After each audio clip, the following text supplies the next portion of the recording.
very precious now.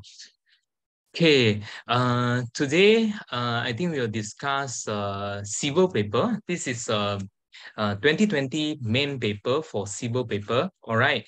It is not the first time that I remind to you all that the time is really rushing during the examination. So you must have a good time management. Do not try to perfect your answer. Please, just make sure you finish 4 questions with a satisfactory requirement. Okay, very important. Okay, I think we will go for the first question without any further ado. Okay, the first question, still a lot of people join. Okay, the first question goes like this. I'll read the question. So Super Sendirian Berhad actually owns a complex tower situated at business center in Malacca. Okay, identify where's the location of place. Okay, Super Sendirian Berhad had entered into a tenancy agreement with Abu, Ling, and Semi as partners of Lee and Co. So for the entire mezzanine floor of the tower, so the tenancy agreement. So they sign a contract. So Abu, Ling, and Sammy here are the partners of Lee and Co. So the firm Lee and Co is carrying on business as an event organizer with business trading address at Taman Kajang Selangor firm. So you know this Super Sendirian Berhad had a tower business location, we suppose is in Malacca, and then Lee and Co is having the business address at Taman Kajang Selangor. Okay, take note. It was amongst others a term of the tenancy agreement that, just give me a while. Okay, that the tenancy is for 2 years. Okay, term commencing from 1st of November 2019 with an option for renewal for a further one. Right. Okay, for a further 1 year term, and there is no restriction for subletting. Okay, so Lee and Co has the liberty for sublet. Okay, this is also one point. So the money tenancy is 15,000 ringgit payable by 7th day of each month. So rental is about 15,000. Before 7 of each month must pay. Lee must pay to Super Sendirian Berhad. So again, if at any time of the tenancy, the condition of the demise premise becomes unfit for occupation, the tenant is entitled to suspend the monthly rental payment, and the parties are to amicably resolve the dispute. See, there are two things: unfit for occupation, and then must solve the dispute amicably. So you must see what we can do with this clause later lah. All right. So soon after the firm took delivery of the demise premise in November 2019, Abu found that there is a water leaking issues at the premise. Despite repairs, the water leaking problem remains. That means it's quite a nuisance for you to stay in the premise that has water dropping, leaking, isn't it? Okay, since December 2019, Super Sendirian Berhad has, in collaboration with the firm, used the demise premise from time to time to hold events and agreed to share the profits earned from the events with the firm. Okay, as you can see here, I have derived two contracts. The first contract is the tenancy agreement, which contains the clauses A, B, C, and there is another collaboration agreement between Lee and Co and Super Sendirian Berhad C. Okay? And the firm organized an event for a customer at the demise premise on 14 January 2020. So during the event, what happened? Water leakage remains. So water flow from the roof, which interrupted and caused the function to stop abruptly. The customer threatened to sue the firm for damages. So Sammy, the managing partner of the firm, gave written notice to Super Sendirian Berhad that the demise premise is unfit for occupation and claim for compensation. Okay, so Super Sendirian Berhad discovered that the firm has not paid the monthly rental since February 2020. Okay, And Super Sendirian Berhad refuted the firm's claim and demanded for the payment of renters in arrears.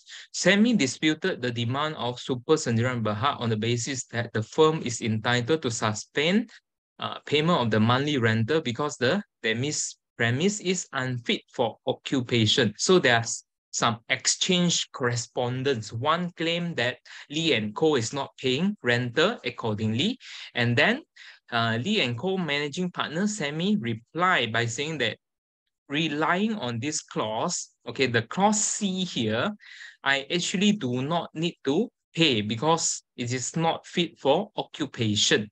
Okay, so what happened next? By a letter dated 6 July 2020, Super Sendirian Berhad terminated the tenancy agreement because the firm failed to pay the money rentals in arrears and gave notice to the firm to quit the premise. SEMI replied by letter the next day, claiming that the termination was unlawful. Okay, answer the following question. Okay, it's quite a long question here. By the time you read until this paragraph, I suppose you have forgotten what is it all about from the start. So reading time itself will take you about 5 minutes to digest all the issues. So you are left with about 35 to 40 minutes max to answer A12 and as well as B. Okay, right. So you'll see the first question, question A. What does it say? Super Sendirian Berhad intends to commence a legal action to recover the outstanding monthly rentals and to take possession of the demise premise. Super Sendirian Berhad wants to know. So we want to advise Super Sendirian Berhad. Okay, one, the appropriate party to be named as the party to be sued and state the reasons for your answer. And second, what is the appropriate mode of commencement and in which court and where should the intended legal action be commenced? Okay, state the relevant procedures and the legal principles in support of your answers. So this is it. Okay, not too tough. So we'll go straight to the first answer, right? So I will submit myself in such a way. I will first identify who is the party of the suit first. This is my style. I'll put in such a way.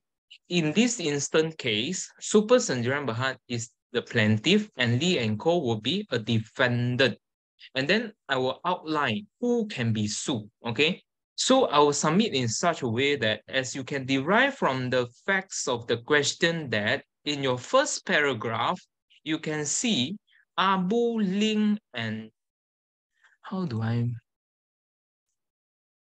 give this, draw it? The pen. Okay, you can see Abu, Ling, and Sammy as the partners of Lee and Co. Okay, so it's quite self-explanatory here. They are the partners, okay? Partners of the under partnership. Okay. All right, I have to clear it. Okay. It's not okay. Why? Yes. Okay. So they are the partnership firm established under Partnership Act 1961. Okay. So you have to flip through your Order 77 Rule 1. Okay. Are you all with me? So far, you have to see your Order 77 Rule 1. So what does it say here? Okay. So Order 77, you can see partners. Okay, so you rely on Rule 1. It said that the partnership could be sued under its name or partners as individual. So you give your answer as such. So Super Sendirian Berhad could name number 1, Lee and Co as defendant. So suing on the capacity of partnership. Or alternatively, partner as individual capacity. That means to say you sue all of the partners together. All right. So you name Abu, Ling, as well as Sammy as defendants. Okay, quite simple. It is submitted for the convenience of services of the cost papers. That means you want to serve the read statement of claim, everything lah, that alongside with this suit, it will be actually easier for you to serve to the partnership firm. Otherwise, what happened would be you have to serve to 3 separate address. That means where Abu had his residential address as well as Ling and Sammy. So you have to deliver 3 times, okay? And probably some of the time that you have to go for substituted service, you have to go hand in by person, you have to send 3 runners, okay? Very tedious job. So what you do is you rely on your rules again. That means Order 77, Rule 3, Service of Rate here, you can see, okay, for the convenience of services of documents, it is advisable to sue Lee and Co as defendant, okay, as simple as that. And then to advise Super Sendirian Berhad in a better manner, you must also understand that partnership is not like your Companies Act 2016, Partnership itself has personal liability unless it is a LLP. So, which means, even though this Lee and Co subsequently cease business, but Abu, Ling, and Sammy has to be personal liable for the judgment sum. Okay, so you further submit in this way. The partnership is founded on personal liability. Super Sendirian Berhad can enforce the judgment against each and every partner of the firm. So there's no issue of corporate veil here. Okay, because sometimes when we advise our client, it is best to advise if in the case of Sendirian Berhad, companies companies lah. So sometimes the companies go winding up, the client will get a paper judgment. So this is not the case for partnership lah, unless it is a limited liability partnership, LLP. Okay, so this is the answer for question 1A, Roman 1. I think it's quite simple, huh? Okay, so question A2, appropriate mode of commencement and which court forum and also where the legal action should be commenced. Okay, so I will submit in such a way. According to the facts given, the suit between Super Sendirian Berhad and Lee and Co were likely to give rise to substantial disputes of fact. Why I said so is because they have exchanged letter, you see. Super Sendirian Berhad said that the firm Lee and Co is not paying monthly rental. But the way Sammy disputed, you see, he's using this cross C here, okay? You all can see my mouse, isn't it? The arrow. So I don't have to use a pen, Can see the mouse, isn't it? Can I? My mouse cursor. That's better. Otherwise, I have to erase it. Okay, so they are using this unfit for occupation thingy to say, actually, I'm entitled not to pay you money rental. So there are actually substantial dispute of facts here. So the appropriate mode commence the legal action will be by writ of summon. By now, you should know Order 5, Rule 2. You can rely on this case of Sia Chunchi against Saraswati Devi. Okay, so we are clear with the mode of commencement. So no dispute. Okay, so what we go next?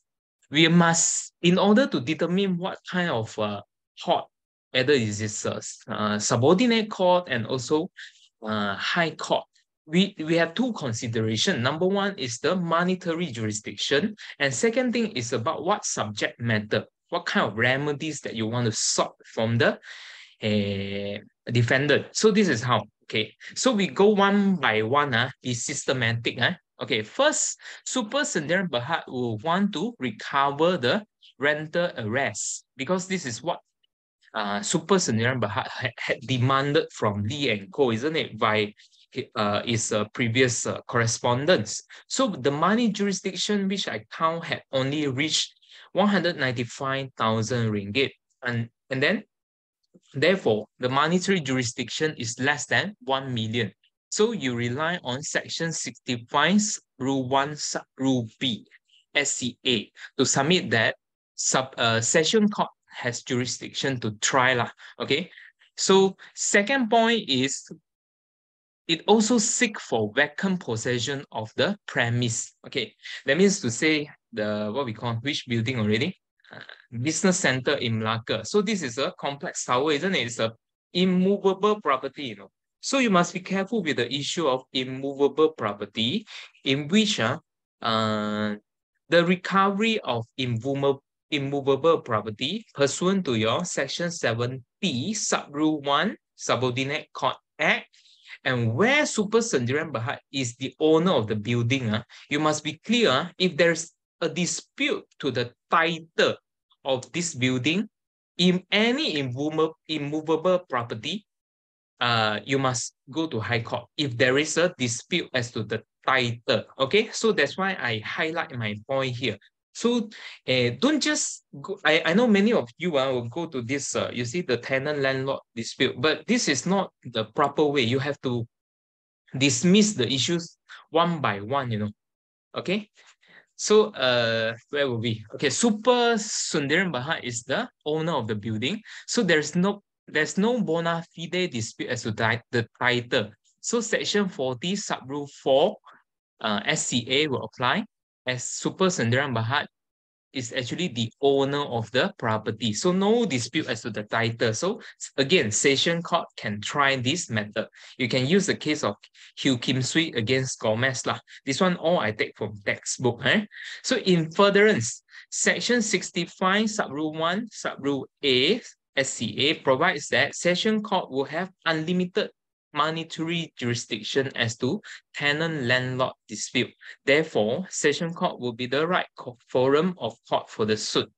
Okay, as for local jurisdiction, reference is made to section 99A SCA, okay, where the cause of action is likely to arise in Malacca. Section 99A sub-rule A SCA, and the defendant Lee and Co has business location at Taman Kajang, Selangor. So you use another section. You must rule out one by one, be systematic in your answer. Let the examiner know what you are actually looking. You are being Sherlock Holmes here.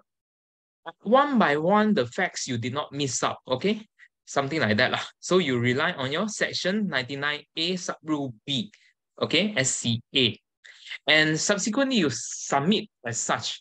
So Yap Tiam Choi against Syarikat Pembina Fajar provides that actually section 99A SCA could be construed disjunctively. That means to say we have to read separately lah. Okay, one of the condition fulfilled, that means it is fit in already. This is what it means. So you go further. So either session court at Malacca or session court at Kajang will have local jurisdiction. I hope you all agree with me, because the tower complex is from Malacca. This is where the cause of action had arise, isn't it? And Kajang is where the defendant has business address. The Lee and Co is at the Taman Kajang here. Okay, but eventually you have to choose a court, isn't it? You cannot just either one lah, you choose lah, the client choose lah, never mind, it's not my matter. Depends on your convenience lah. You choose Malacca. If you choose Malacca, cannot because sometimes the defendant will have dispute. Because based on Sova against Kasih Sayang, the forum of convenience is always in favor of defendant. Because you know why? The plaintiff brought the suit against the defendant, you know. So in such a way, the defendant will not be made so troublesome to travel to Malacca. So this is the why you put a conclusion here saying that session court at Kajang is the most appropriate court. That's the end of the answer. All right. I think no much dispute with this question. Okay. I think question 2, B is the one that a little bit difficult. Okay, so having been served with the legal action filed by Super Sendirian Berhad pursuant to paragraph A above, the firm wants to specifically enforce the tenancy agreement against Super Sendirian Berhad. Okay, that means to say what? You see, super senior, the firm, that means the defendant, okay, what they want, Lee and Co. wants to specifically enforce the tenancy agreement. Remember, I always bring your attention to clause C. I hope you have the question with you. Clause C, very important, because if the condition of the premise is not fit for occupation, then the tenant need not to pay, and the parties are to resolve this dispute amicably. So can actually Super Sendirian Berhad sue Lee and Co. So this is what it means, and claims damages for breaching the fit for occupation clause in excess of millions of ringgit. So you can detect there's some trick here. Okay, the monetary dispute has gone up more than millions. Okay, and then the firm also wants Super Sendirian Berhad to account. The keyword here is account. Okay, account for the profit exceeding 1 million ringgit derived from the use of the demise premise. Okay, so I told you from the fact itself, there are actually two contracts. One is the Super Sendirian Berhad with rent the tower complex to Lee and Co. for their tenancy agreement. But there's another collaboration agreement, for organizing the event. Subsequently, you divide the profits. Okay, this is where you can find here since December 2019 onwards. Okay, you can see, and this is the second agreement. Okay, be sharp in answering question. So without this Super Sendirian Berhad's knowledge, the firm has since June 2020 sublet the premises to Chulan, who is now in possession of the demise premise. So is it allowed? In the first tenancy agreement, it's allowed. Okay, actually you can see they can sublet. There is no restriction for subletting. Okay, so no fault on part of Lee and Co. for subletting the tower complex to Chulan. Okay, and then what you are asked to do, prepare a note on the firm's intended course of action with specific reference to the value limits, okay? Value limits of jurisdiction of the court by reference to the relevant procedures and the applicable legal principles. 12 marks. Okay, quite a lot, quite a lot. So my style is always like that. You go systematically and you do an autopsy of the question according to the facts given. So this is how I will answer.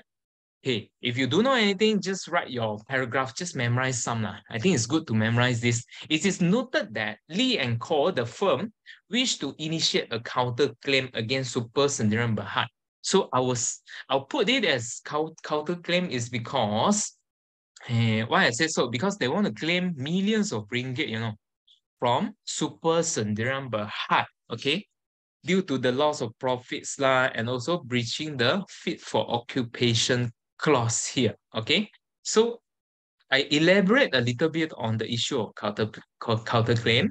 So counterclaim is actually a separate action by the defendant in which the defendants become plaintiff and plaintiff becomes defendant, as per oft-quoted case of Permodalan Plantations against Rachuta. So this case must memorize. Even in our submission, we are still relying on this case. So famous and classic landmark case. Okay, and you use Order 18, Rule 18, ROC to support this. Okay, and then subsequently, this is not the answer yet. So in the said counterclaim, Lee and Co. is making claims over. Okay, so this is how you go step by step. Remember what I said, you have to discuss based on the monetary jurisdiction of the court as well as the subject matter of the court. Always have a flow. Okay, so number one, what is the first counterclaim? It will be millions of ringgit lost due to unfit occupation in tenancy agreement. Okay, this is exactly from the text. Despite the claim is more than 1 million, the claim is still within the unlimited jurisdiction. I use heading. My style is like that. As you all may follow me in the previous class, I will make myself because I don't know how to write in how to say, I'm not the J.R.R. Tolkien, all that people, So I cannot write in the paragraph. I have to divide. I'm a science student. My way is always heading, and then I write down whatever related facts and law according to this heading. Okay, so the claim is still within unlimited jurisdiction of landlord-tenant dispute. So I rely on section 65, rule 1, sub rule A. By having said so, what I'm trying to let the examiners know is, okay, yes, no doubt this Lee and Co is trying to make a counterclaims more than 1 million ringgit for the tenancy agreement unfit occupation clause. But still, this is under the roof of a landlord-tenant dispute. So, Section 65, sub-rule 1, sub-rule A, SCA will still set in. But then is it really the case here? I look at the question closely. I detect that actually the firm may wish to plead for a declaratory order from the court on the construction of the word unfit for occupation, okay, as one of the fundamental term of tenancy agreement.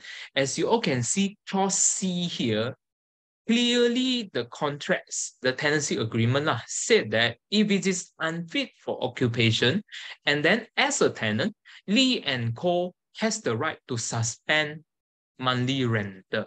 Okay, so the issue put forward here is water leakage, that means to say unfit for occupation. Correct or not? So I think one step further lah. It does not mean there's a water leakage issue. What I'm trying to say is that water leakage does not amount to unfit for occupation. So I asked the court to claim, oh, due to water leakage, okay, the premise is unfit for occupation. So this is what I'm trying to highlight here. So be sharp. So such declaration cannot be tried by session court. So out. Okay, you rule out one. Pursuant to your section 69, sub rule G, SCA here. Okay, this is one issue. So second issue here, profit exceeding 1 million. I said to you, since December 2019, this one I exactly copy from the question itself. The firm and Super Sendirian Berhad had entered into collaboration agreement to hold events in the demise premise and share profits accordingly. I submit to the court and also not court, sorry, it's examiner.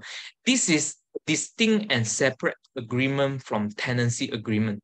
Since the counterclaim is actually more than 1 million, it is not landlord and tenant dispute, it's a separate claim already. That's why I put counterclaim here. Number one is a separate action. I'm not longer bound with the plaintiff suit, to ask for the monthly rentals arrest from me. So I Lee and Co initiate a counterclaim. So you can raise any issues, So I raised the issue of separate agreements. So I lost more than 1 million. So it goes beyond the monetary jurisdiction of session court. So section 65, sub rule 1, sub rule B. Okay, when questioned a lot of marks, that means a lot of issues, This is the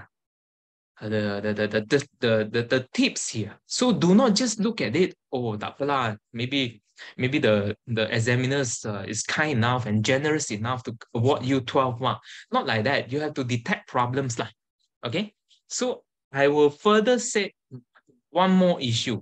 The sentence of the question, firm also wants Super Sendirian Berhad to account for the profits. Okay, the word accounts here, does it raise any red flags among you? Okay, it seems to suggest that the firm is likely to plead for account of Super Sendirian Berhad to be tendered in court for inspection and calculation of the said profit, Okay, so this may fall under the section of 69F of your SCA, which could not be tried in session court. And then I'll conclude myself, since the nature of the suit is no longer confined to landlord-tenant dispute, the monetary value of the claims had exceeded 1 million ringgit. There are issues like you have highlighted, declaratory order lah, as well as the account. So it is submitted that Lee and Co must apply for the case to transfer from Session Court Kajang to High Court Kuala Lumpur. This is pursuant to your Section 23 CJA. Okay. And then the transfer procedure is enshrined in Order 57 Rules of Court. I think this one is quite easy. If you refer to your Order 57, okay, so this is apply transfer for vertical transfer lah, from subcourt to high court. It is by way of notice of application supported by affidavit. Use your this one, the rule Order 57, Rule 1, Sub Rule 2. And where the order is made, Session Court at Kajang must send to High Court Kuala Lumpur the following, all the files and also certified copies, notes of evidence, and notice in Form 115. Okay, this is my complete answer, right? And then subsequently, this is also following your Order 57. Okay, and one more thing that a little bit concern me is because they use one more paragraph, without Super Sendirian Berhad's knowledge, the firm has since June 2020 sublet the premise to Tulan, who is now in possession of the premise. So any issue, okay? Any issue. Okay, I will say that Chulan, who had legal interest in the premise, may intervene into the suit by virtue of Order 15, Rule 6, Sub Rule 2.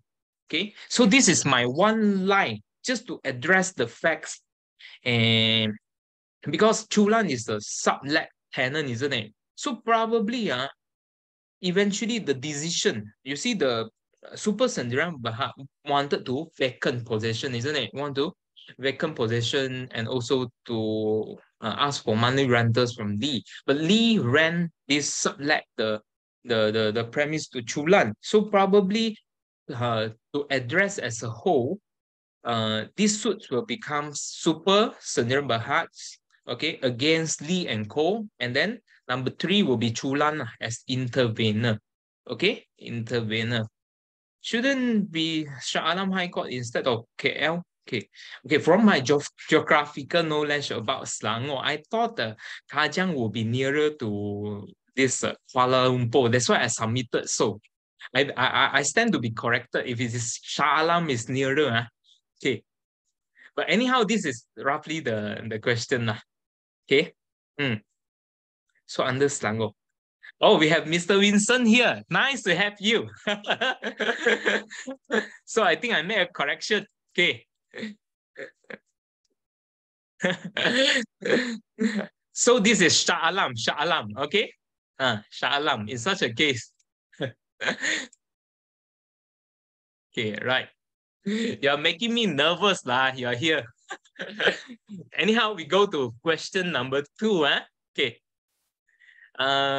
On 14 March 2020, Josh Kim received a notice from WBC Trust Consultancy that he shall cease to be a beneficiary of KK Trust fund with effect from 1st of April 2020.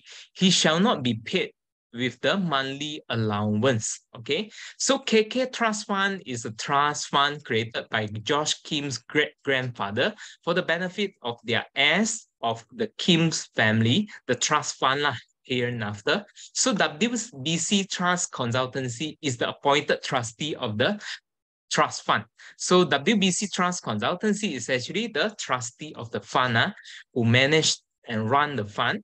So Josh Kim here asked the trustee the reason of him ceasing to be a beneficiary. The trustee replied that the decision was made pursuant to his discretion as the trustee of the trust fund in accordance with the provisions of the trust deed. At all material time, Josh Kim did not have a copy of the trust deed. He requested from the trustee a copy of the trust deed. Okay, so what happened here? So George Kim, actually the beneficiary of one trust fund set up by his great grandfather here. And then subsequently, his benefits, that means his monthly allowance is being terminated, okay, being terminated. And Josh Kim did not have a copy of trust deed. That means the instrument that write down what is his benefit, what is the what is the rights of him, what is the clause for termination, what are the rights exercised by the trustee. All he did not have, and the trustee did not accede to Josh Kim's request on the ground of confidentiality. So he approached the trustee for the copy of trust deed, but it was rejected lah, on the ground of confidentiality.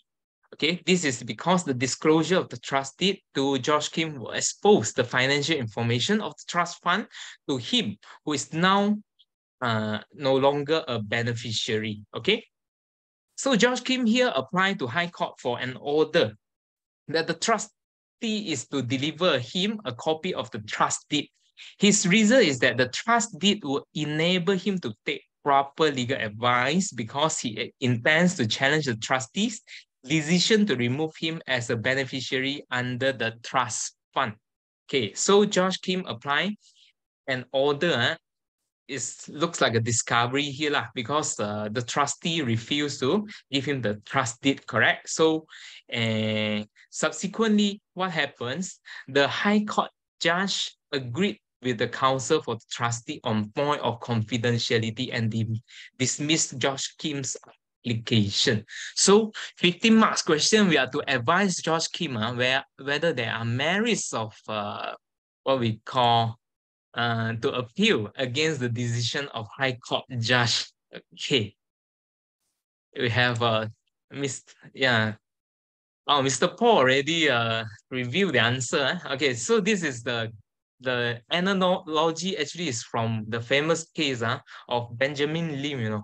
Is the grandson of Genting founder Tan Sri Lim Gotong. Okay, so I put myself the introduction. I already said the given scenario drew an analogy from the famous case of Info Line Sendirian Berhad against Benjamin Lim, in which Josh Kim had applied to High Court pursuant to Order 24 Rule 7A, okay, Rules of Court.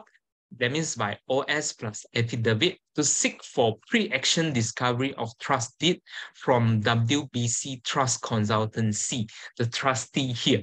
However, Josh's application was dismissed on the ground on confidentiality. To advise Josh Kim, the following issues are discussed. Again, I use heading. Okay, this is not about how you apply Order 24 Rule 7A. It's about the challenges that Mr. Josh Kim faced, okay, in High Court, because the High Court now had dismissed his Order 24 Rule 7A application. So what you need to address would be the challenges, okay? And the confidentiality issues over the trust deed, okay? All right, the trustee opposed the discovery of the trust deed based on the basis that Josh Kim was no longer a beneficiary to the said trust. Thus, he has no right to access to the private and confidential information of the trust. Okay, for example, financial information. In the case of InfoLine, it was held that on the matter of the power to order disclosure or discovery of the trust deed, the High Court examined Order 24 Rule 7A, as well as the court used another section, the order, that means Order 80, the administration action, to find the necessary discretionary powers, okay? Because this is an issue of the trust deed, by the late great-grandfather, according to the facts here, great-grandfather. So whether the court can allow or not is entirely discretionary, okay? So the question was one of the appropriateness, okay? Whether it is appropriate to allow the discovery or not, okay? In weighing the balance between the rights of beneficiaries and the issues of confidentiality, George Kim will be suffering from prejudice and injustice, as if he did not grant with the side of the trust deed, he would not have known the reason of his removal as well as his other rights as a beneficiary of the trust. So George Kim had pleaded to have a copy of trust deed, which would be an entirely distinct document from the financial account of the trust itself. Because looking back, okay, the trustee did not allow George Kim to get the trust deed on the basis that such discovery will enable George Kim access to financial information, That means to say the account lah, okay? And then the account is deemed to be confidential, private and confidential because since George Kim himself is no longer a beneficiary, so he cannot see lah who the trustee wanted to dispose the money to. Okay, but then I submit this trust deed is an entirely distinct document from the financial account. And furthermore, from the financial information, the trustee did not disclose any other devastating impacts, okay, when the confidentiality of the trust is breached. So this is how you balance. First, you say the trustee said this is confidentiality, but you at the same time you say this thing is confidentiality. You must submit whether this confidentiality will result in any other serious damages to your own client. I mean, that not disclosed in the facts as well lah. So this is how I challenge the confidentiality issue. Okay. And some of the sentences I have extract from the info line judgment. And then you have to look at the issue of necessity. Okay, every discovery action, regardless whether it is a pre-action discovery or discovery for specific document, general discovery order, etc., shall be subjected to your Order 24 Rule 8.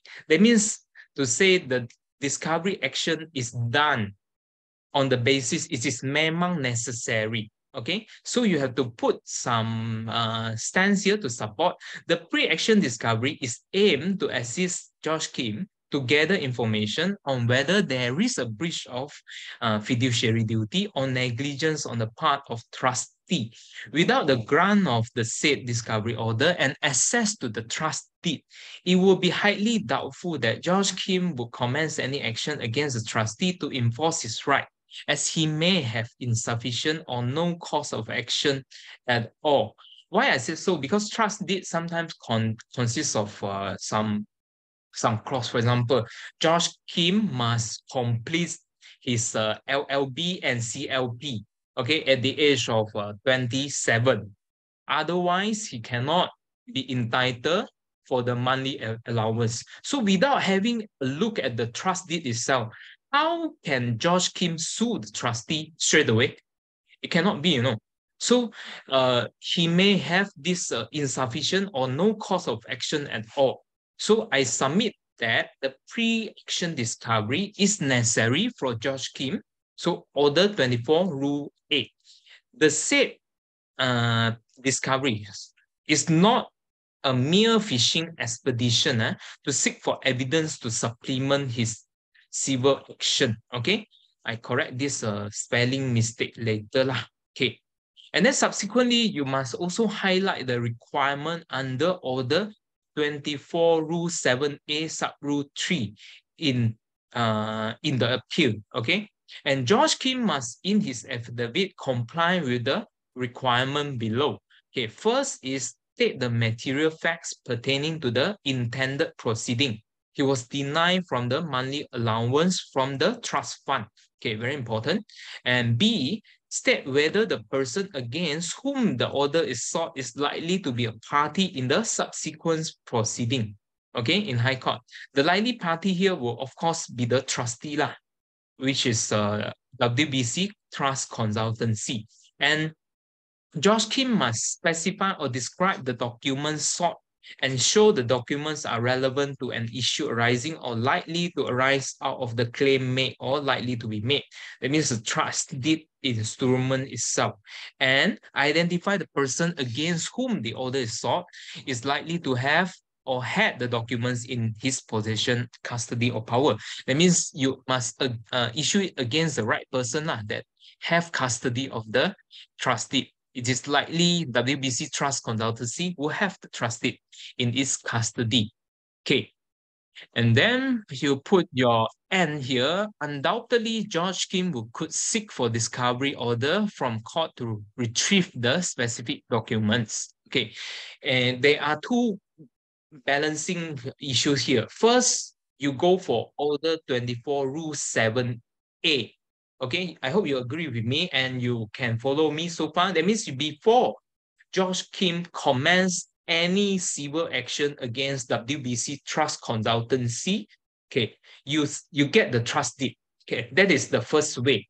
The second way that George Kim can get the discovery is during the trial by an interlocutory application to High Court. That means George Kim has to issue writ as well as SOC against this WBC Trust Consultancy. Subsequently, during before the trial, during the interlocutory application, you file Order 24 Rule 3, okay, to ask for specific discovery.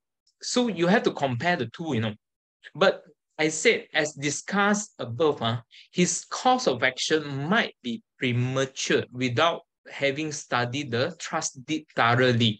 Why you want to submit this sentence is because you want to let the court, the higher court, the appellate court know that this Order 24 Rule 7A is not a vexatious application, It's not abuse of court. I did it for a reason. Yes, I agree. I can discover the documents during when the trial is ongoing. I mean, the suit is proceeded already, but without having the side of this trust deed itself, I may not be able to file a cause of action. I will get striking off. My application will be struck out. Okay, so this is how you reasoning yourself, and therefore Order 24 Rule 7A will be cost and time saving for the parties and court. Most of the time, the court will concern you are trying to wasting the time and also wasting the cost of the party. So you say that this Order 24 Rule 7A in this particular case is not the case. Okay. So in light of interest of justice, necessity, all the requirements of Order 24 Rule 7A had been met, George Kim's appeal is having merits. So based on the aforesaid grounds, George Kim is advised to appeal with leave of Court of Appeal by motion supported by affidavit. Okay, your Rule 27 sub Rule 1 RCA. Okay. So this is how it's in. You can put the question, because otherwise I don't think we are going to finish within 2 hours. It's a lot of questions. Okay. Okay, hope you can understand what is my argument here. We proceed with question B, 2B. So plaintiff sue defendant for defamation.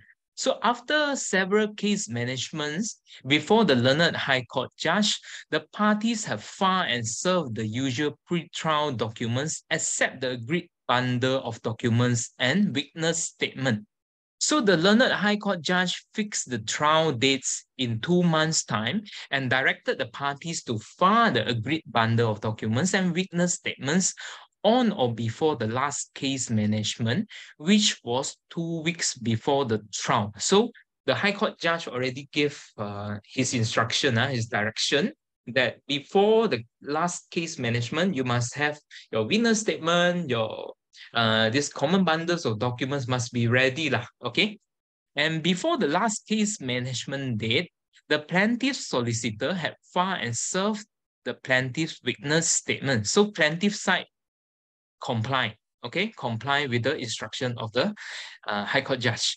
So the defendant, on the other hand, change and appoint new solicitor. So change a new lawyer, okay? So on the last case management hearing, the plaintiff's counsel informed the learned High Court judge that the agreed bundle of documents cannot be filed because the defendant's solicitor have not responded as to the marking of documents. Okay, that means ABC, the part A, B, C, the defendant's solicitor did not agree where to put. Okay, so the plaintiff cannot file. So the defendant's counsel requested the court to grant an extension of time for compliance, as the defendant's solicitor were just appointed 1 week before the last case management. Okay.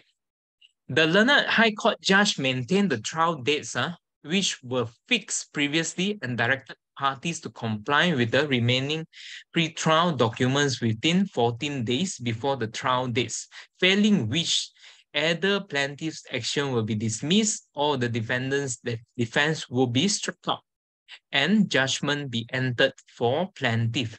The plaintiff took the liberty to file the agreed bundle of documents 2 weeks before the trial commenced because the defendant's new solicitor did not respond to the plaintiff's solicitor on the marking of documents. So what plaintiff did?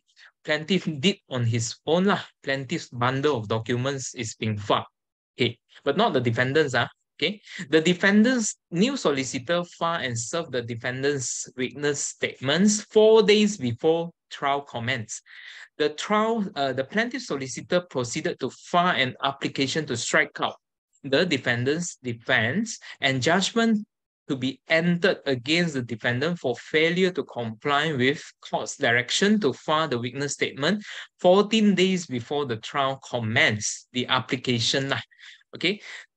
To the plaintiff's application, the defendant affirmed an affidavit in reply stating that non-compliance was due to the fact that a material witness was undergoing medical treatment for the past few months. So you have to discuss the legal principles and the provisions of Rules of Court 2012, which are relevant for the learned High Court judge in making the decision on plaintiff's application. So plaintiff application wanted to strike out defendant's defense and everything, So for what reason? For non-compliance, okay, with the pre-trial case management issue, okay? So this is my suggested answer.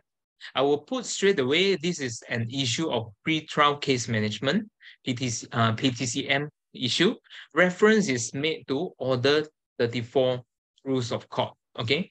In this case, the defendant had failed to, number one, mark and file the common bundles of documents or agreed bundles of documents in accordance to your Order 34 Rule 2, Sub-Rule 2, D and E. Okay, if you have time, you have a look at your Order 34 Rule 2, Sub-Rule 2, D and E now. Okay, they have to mark and also provide the witness statement before the trial. Okay, this is pursuant to your Order 34 Rule 2, Sub-Rule 2, Sub-Rule M. Okay, so I submit so by saying that because the judge, not the first time he gave the 2 weeks, he said that you must file, before, you see, if you do not file, you see this paragraph here. Okay, I submitted that the judge maintained and already gave his unless order. That means if you do not file within 14 days as I have instructed before, okay, I have given you 14 days, like you still do not file, okay, habis your case, okay? So this is unless order, so I get the unless order here from the facts, okay? Right, the defendant's defense will be struck off, okay? This is also relevant pursuant to your Order 34 Rule 1, Sub-Rule 1 of your ROC, okay?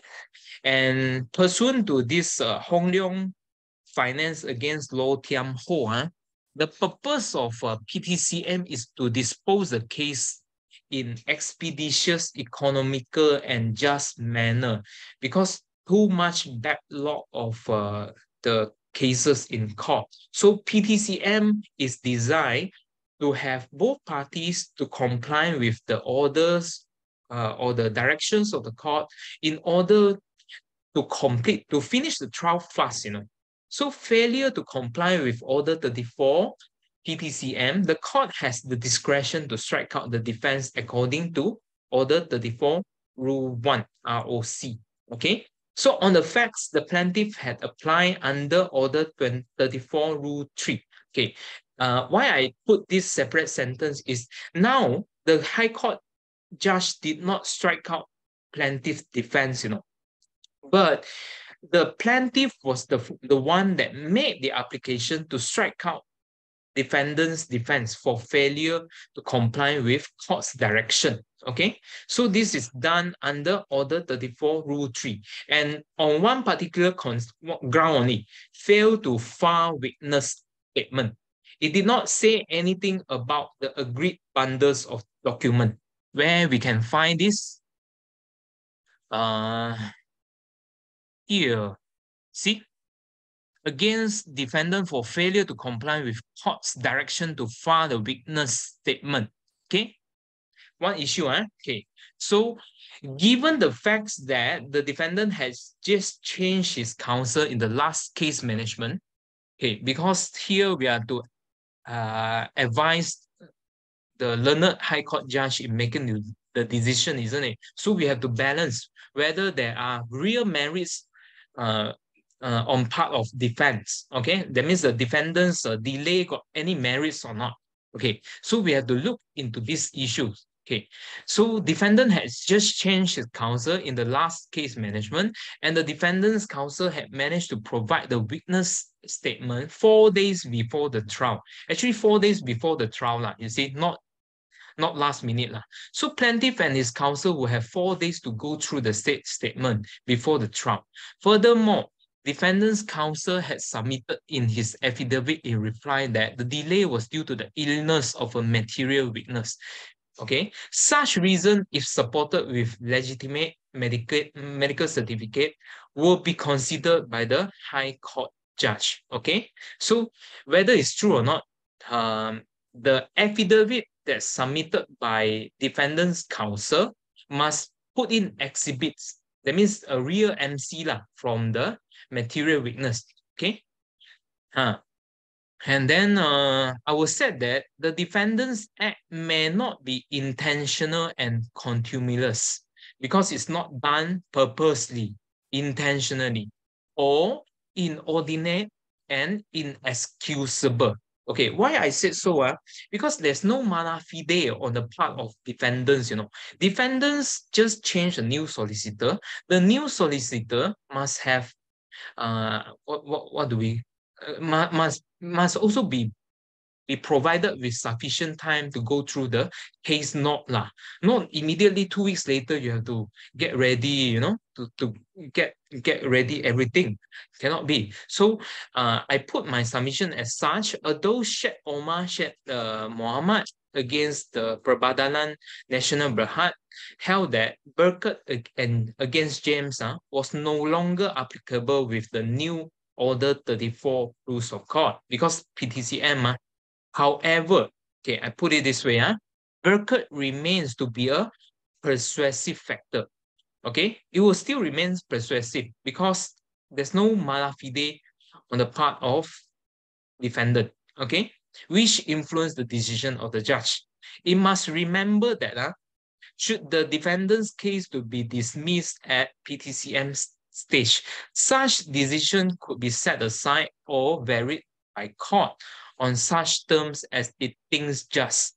Order 34 Rule 1 Sub Rule 5. So I will you can lean on the side that based on Sheikh Omar, okay, Berkat and James has no longer been followed by the court. So defendant's action should be strike out. That is your approach. My approach would be, I think there's some merits. So you can submit the opposite. I think it's okay as long as you get the right discussion. So my point of view is the learner High Court judge will likely to dismiss plaintiff's application to strike out the defendant's defense. The trial is likely to be proceeded and decided based on the merits of the case. So we end the matter based on merits rather than technical issue. So this is my personal submission. But if you want to submit that, it could be strikeout. It is also can. Okay, there's two ways of answer this question. No issue, No issue.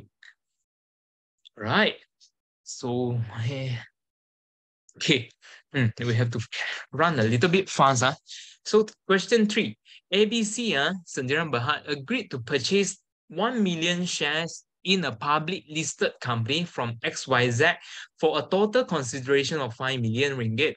The sum of 5 million ringgit was held by Z Chartered Accountants as stakeholder pending completion of sale and purchase of the shares. So before the sale could be completed, a financial crisis caused the price of the shares in the public listed company to drop to 50 cents per share. So ABC Sendirian Berhad gave notice to XYZ Sendirian Berhad that it is terminating the purchase of the shares, and through its solicitor, demanded the sum of 5 million ringgit from Z Chartered Accountants. So ABC wanted to buy shares from XYZ. So money gave to Z Chartered Accountant as stakeholder. That means Z Chartered Accountant kept the money first lah.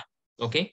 But now, because financial crisis and all that, the shares price dropped, and ABC Sendirian Berhad wanted to terminate the agreement and demand payment back from Z Chartered Accountant. And XYZ, of course, refused to accept the termination.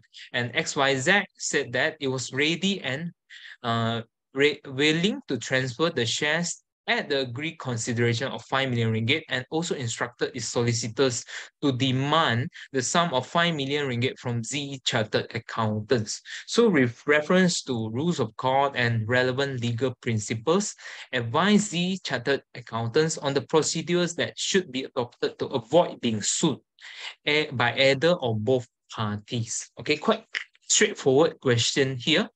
It is on the issues of stakeholder interpleader, Order 17, Rules of Court. Okay, again, my style of answer is based on heading. Okay, so to advise Z chartered account, so subsequently known as Z lah, reference is made to stakeholder interpleader, Order 17, Rules of Court. The following issues are addressed. Number one is entitlement to apply. So Z is actually holding 5 million as stakeholder throughout the transaction between ABC and XYZ in a sales and purchase agreement to purchase 1 million of shares in a public listed company. Unfortunately, the sales transaction was actually aborted due to financial crisis, and Z had actually received letters of demand from both parties solicitor for the sum of 5 million ringgit. It will be that Z will be sued by the parties should it refuse to hand over the money. Okay, so you must go to your entitlement, okay, because you cannot simply apply without a valid reason. Now, Z had received solicitors' letter of demand already from ABC and XYZ. So you rely on your Order 70 Rule 1, Sub Rule 1A, okay, for this requirement is satisfied. Okay, you can use the case of Horaviapan against Priya Sami. Okay, so you cannot simply apply. You must fulfill some criteria. So this is how you submit.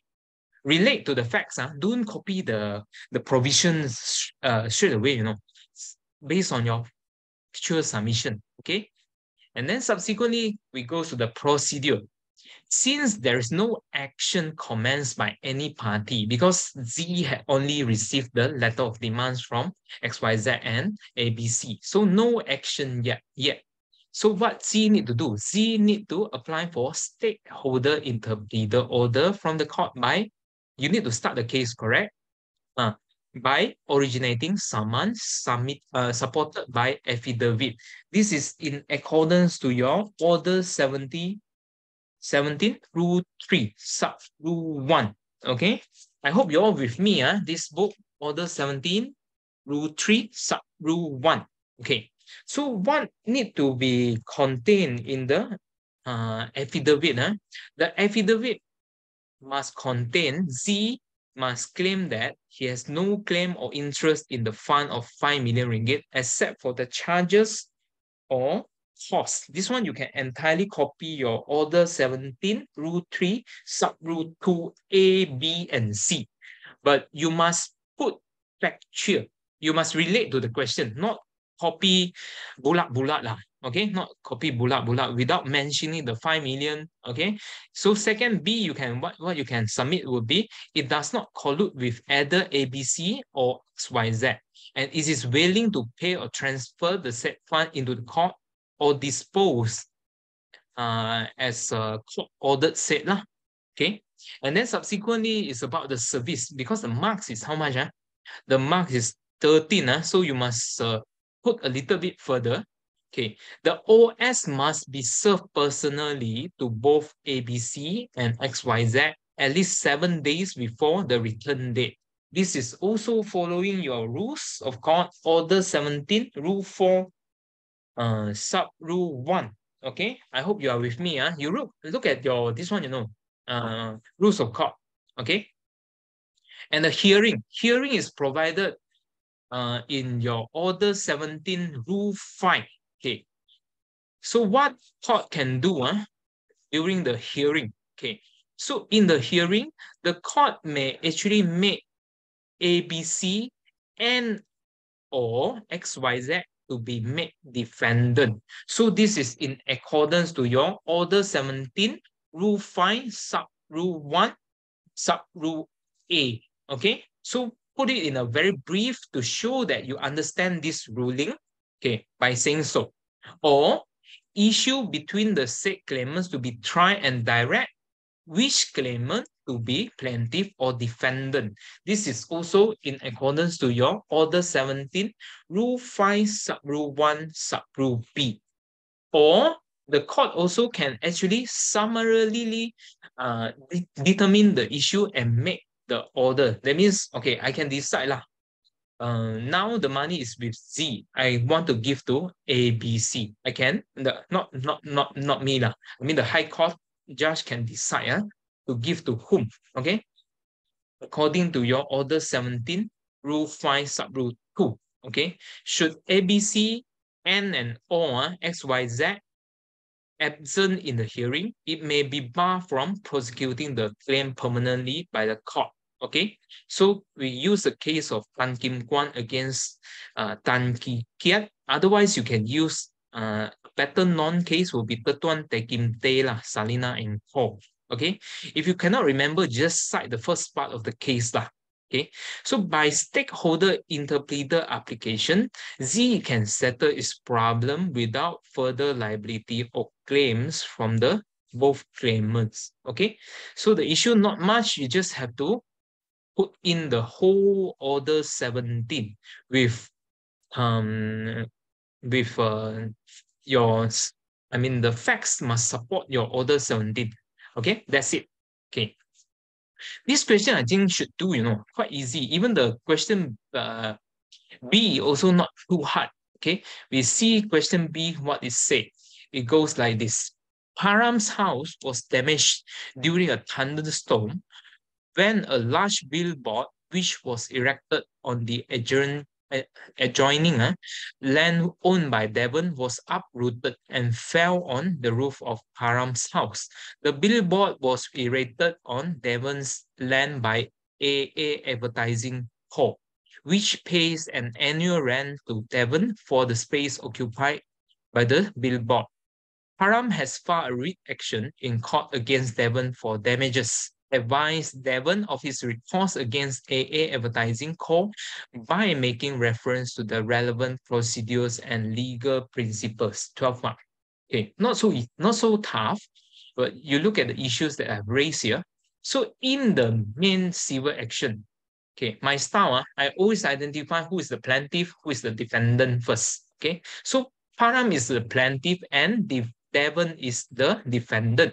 The facts reveal that it was the billboard erected by AA Advertising and Corp. I don't want to repeat myself so many times. The AA Advertising, so I put AAA. okay, that caused direct damage to Param's house. Therefore, Devon is entitled to bring a third-party proceeding pursuant to your Order 16, Rule 1, Sub-Rule 1, ROC against AAA for any contribution indemnity relief question to be determined. So you use the case of Zhi Hai Tong Bank against Rambler Cycle. Okay, so what are the procedure? The procedure would be after entering appearance, Devon may issue a third-party notice in Form 18 containing a statement of claim, i.e. seeking contribution and indemnity and relief okay, from AAA. This is pursuant to your Order 16, Rule 1, Sub-Rule 1 as well.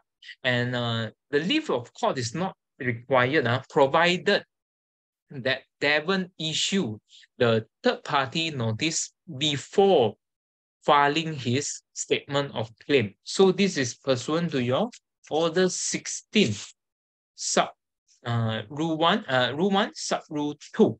Okay, remember that. And then subsequently, the service, Devon must serve the notice, third-party notice to AAA personally.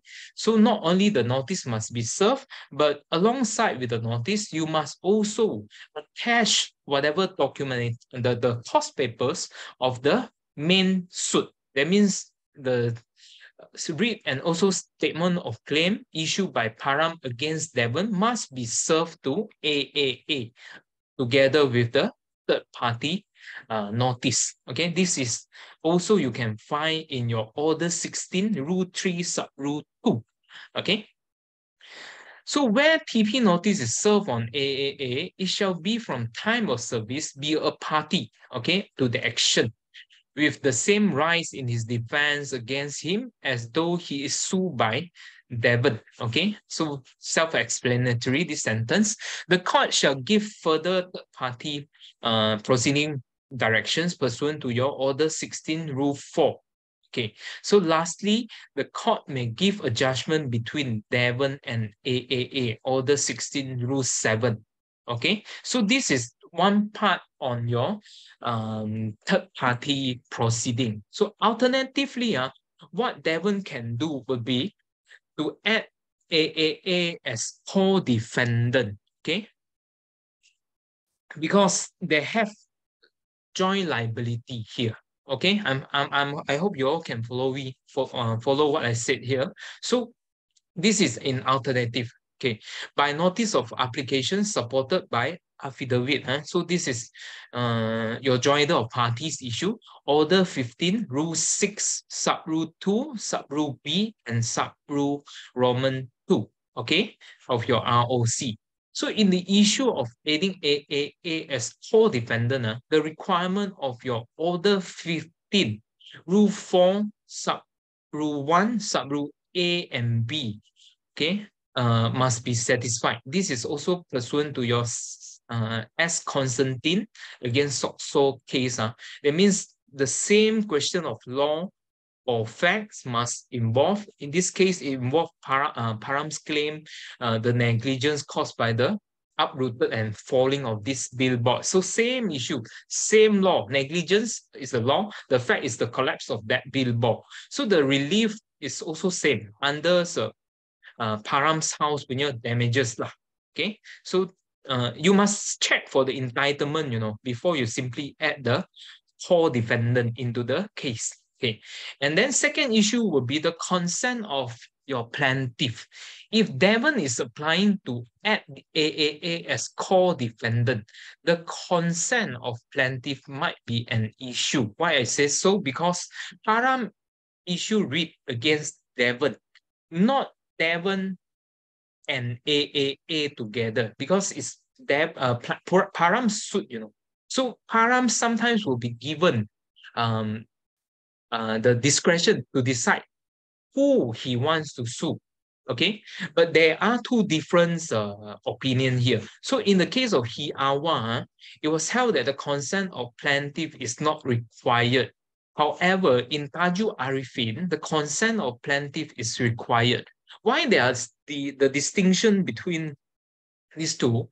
If I am acting for Params, let's say I'm the solicitor of Params, if I am to add AAA to be the core defendant, I will have to amend the statement of claim, I have to add in the cause of action and also the facts to support my claim against AAA. It will be a troublesome thing for me. You get the distinction, isn't it? Okay. So, and ultimately, aiding core defendant will be subjected to the discretion of court some more. Based on your Order 15, Rule 2, Sub-Rule 2, Sub-Rule B, and Rule Roman 2, okay? And based on the reasoning above, it will be more favorable for Devon to issue a third-party notice against AAA. All you need to do is just to fill up the form and then serve personally to AAA. That's done. You do not need to consent lah. You will not need to the consent of this the discretion of the court some more. So it will be safer lah for you to choose in between these two. I mean, in between adding core defendant and also issue third party notice, I think it will be much more favorable for Devon to issue third party notice. Okay, so this is my conclusion. Okay, don't leave your answer hanging. Very important. Okay. Then we go to question 4. Okay. Right. Jaya Berhad is a housing developer, the developer with a development project at Taman Tempoyan, Ipoh, Perak, the project site. So on 15 January 2021, the Ipoh City Council approved the developer's application to allocate 2 acres of land within the project site for the construction of a crematorium, the intended crematorium site. So Kasim is the chairman of the Residents Association of Taman Kepo, which is 6 km away from the intended cremation site.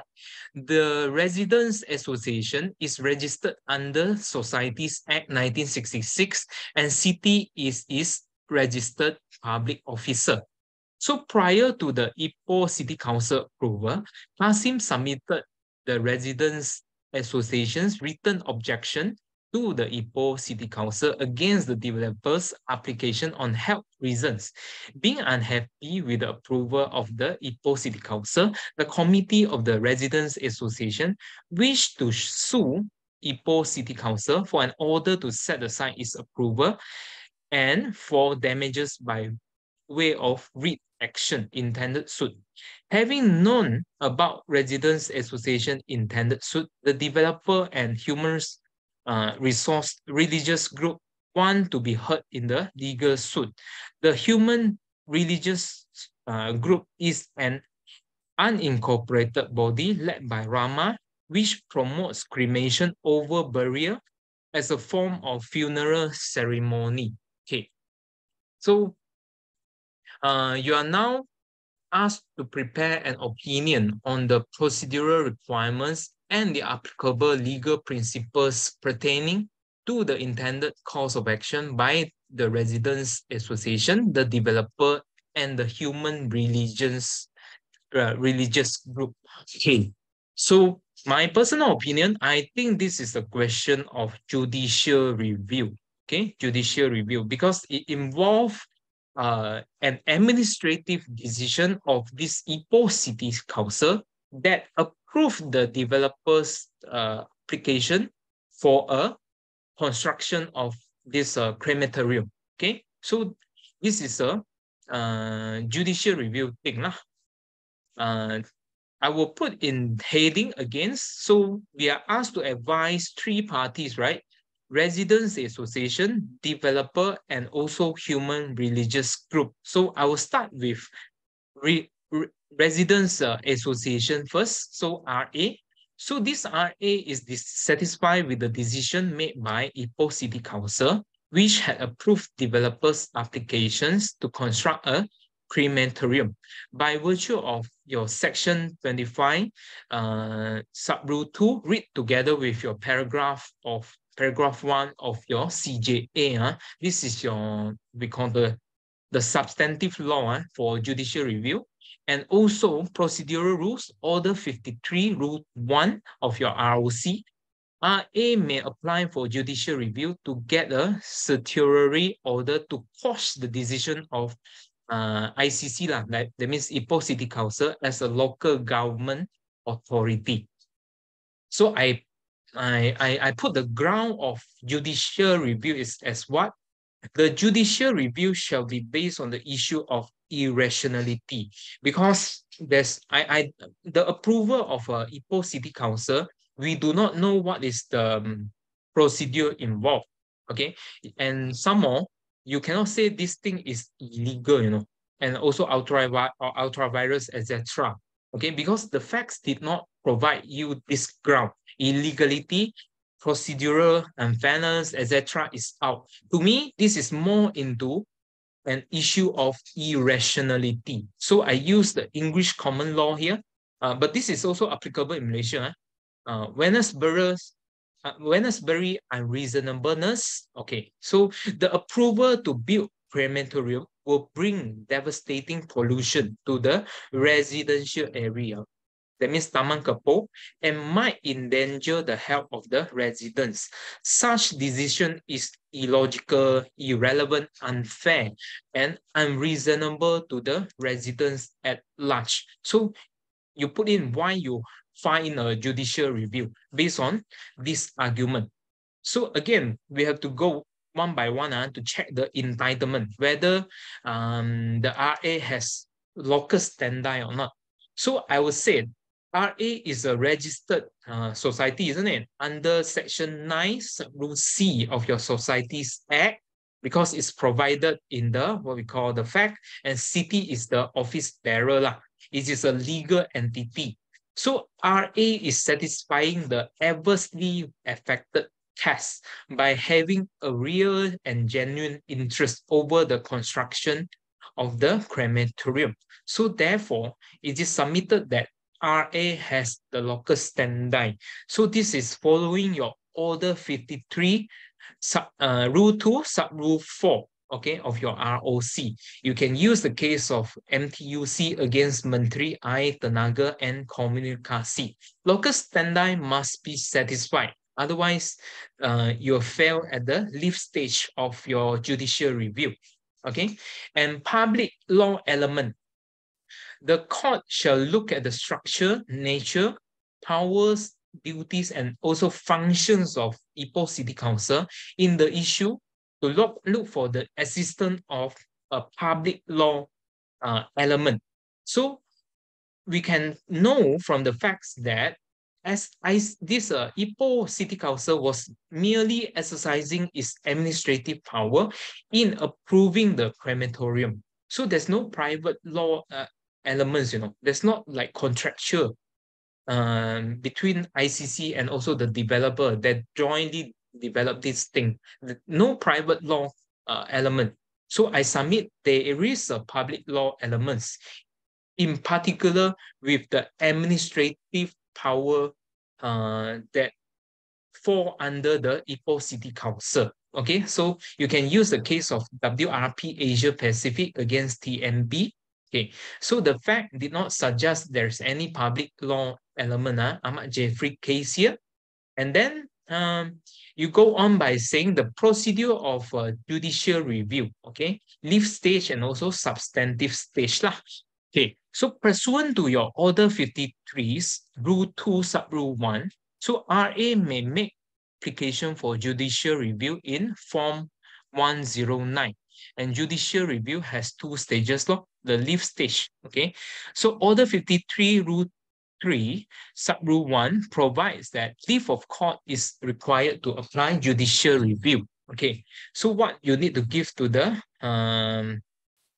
court, you use Order 53, Rule 3, Sub-Rule 2, an application is made by ex parte, by RA, one party, to judge in chamber, supported by this notice of application, supporting statements, and affidavit, okay, verifying the facts that the residents had suffered pollution if the decision is allowed. Okay, so RA must give a notice of application for leave not less than 3 days before hearing to AG's chambers So remember that you need the attorney's chambers notice also if you file a how to say this judicial review. So order 53 rule 3 sub rule 3. Okay. And the judge may in granting leave imposing security for costs. Okay. Order 53 rule 3 sub rule 4. That means probably RA has to pay to the court lah. Okay. The grant of leave, unless judge direct, shall not operate as stay of proceeding, meaning that the construction of crematorium will not be stopped, okay, will not be stopped. An application for judicial review must be made promptly within 3 months from the date where ICC's decision had first communicated to RA.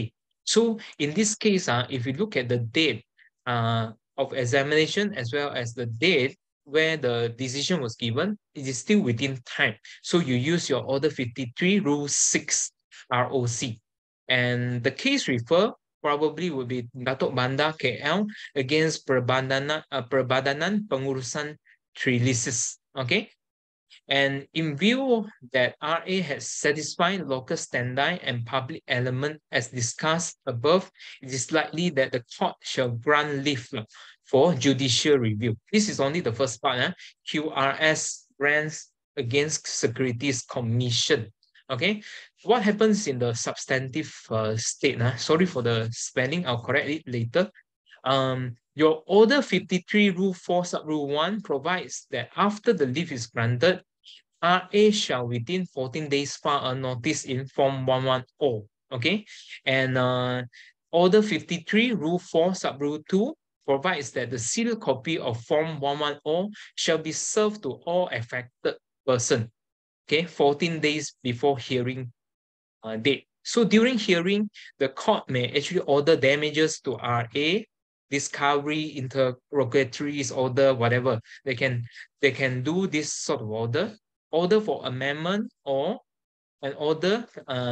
This Order 54 Rule 9 provides that order by judge cannot be set aside. It can only be appealed. Okay, this is how it works lah, briefly. Okay, and second party that we need to advise would be the developer, Jaya Berhad. Jaya lah, okay? So Jaya is actually a company registered under Companies Act 2016. Therefore, it is a legal entity. So Jaya is the party that is in opposition to the judicial review application. Okay, why I said so? Because Jaya is the developer that wanted to build the crematorium. But now, if the decision of the ICC is quashed in a judicial review, that means the developer cannot build the crematorium anymore. So he's the party opposite. Okay, so I use the case of Advanced Synergy Capital against Ministry of Finance. So what this Jaya need to do will be intervene into the judicial review. So there's a specific intervener proceeding provided under Order 53. You look at your Rule 8, Order 53 Rule 8, okay, Sub Rule 1. Jaya, since he's not, he's a party with legal interest with this issue, okay, he can actually apply to intervene into the principal suit of judicial review by intervener proceeding provided by your Order 53 Rule 8 Sub Rule 1. Okay, so how he want to do would be apply by notice of application by supported by his affidavit to state his interest, legal interest in the said issue. Okay, you get me, huh? And how about human religious group? Suddenly, out of nowhere, there's human religious group coming in. So human religious group, as provided from your facts, you can see it is an unincorporated body led by Rama, which promotes cremation over burial as a form of funeral ceremony. Okay, that means this human religious group is supportive of the decision of ICC here. But I held that as an unincorporated body, the human right group does not have any legal entity or capacity to intervene in judicial review. Okay. Uh, Based on my personal research, it is neither a society because the fact did not say so. RA Residents Association, clearly they said, the examiner said it is registered under Societies Act 1966. But the fact is silent on whether human religious group is a registered body or not. So I did not see any lah. And neither is it a society, body corporate, nor partnership.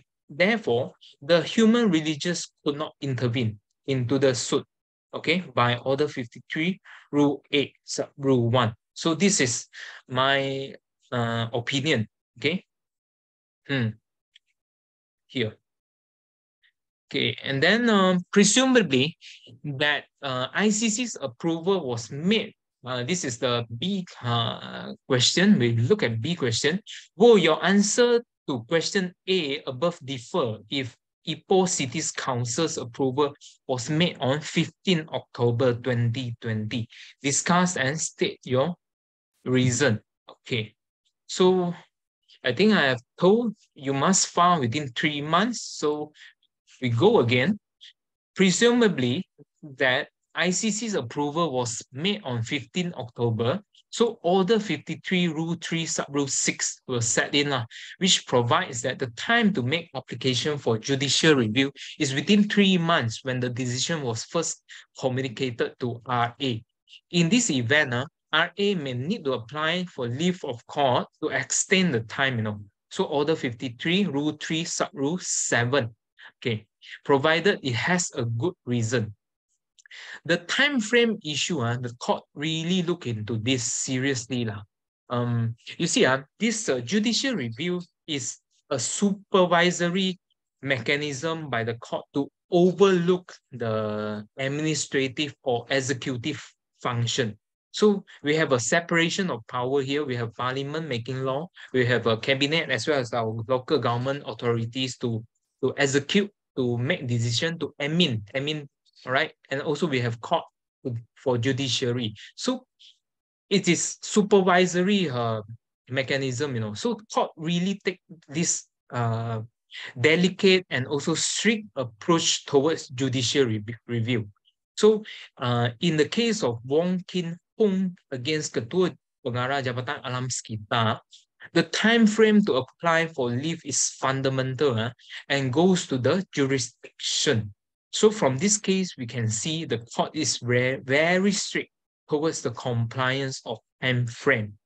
In absence of any good reason, okay, it is likely that residents association's application for judicial review would be dismissed by the court because the wording of your Order 53 is what, within 3 months when the decision, not announced, but to communicate to you. That means you cannot say, I don't know. It had been, the time's running when the decision first communicated to you. This is the catch of the order, okay? So I think it's going to be dismissed by the court lah. Okay? Right. We go to question 5. In January 2020, Hassan, aged 20 years, was riding his motorcycle with his younger brother Amir, aged 14, who was the pillion rider when a car which was dangerously driven by doubt collided into the back of the motorcycle. So both brothers suffered injuries, with Hassan suffering permanent brain damage and Amir suffering superficial injuries. So Amir has since fully recovered and is able to go back to school. So Hassan was the unfortunate one. Is totally paralyzed and is classified as a person under disability. So Ali, who is the father of Hassan, and Amir wants legal action to be filed in court against Daud for negligence. Answer the following questions. Roman 1, advise Ali as to whom should file the case in court. Give reasons for your answer and state the procedure that has to be adopted. I think this question relatively also not Puhat, not Puhat.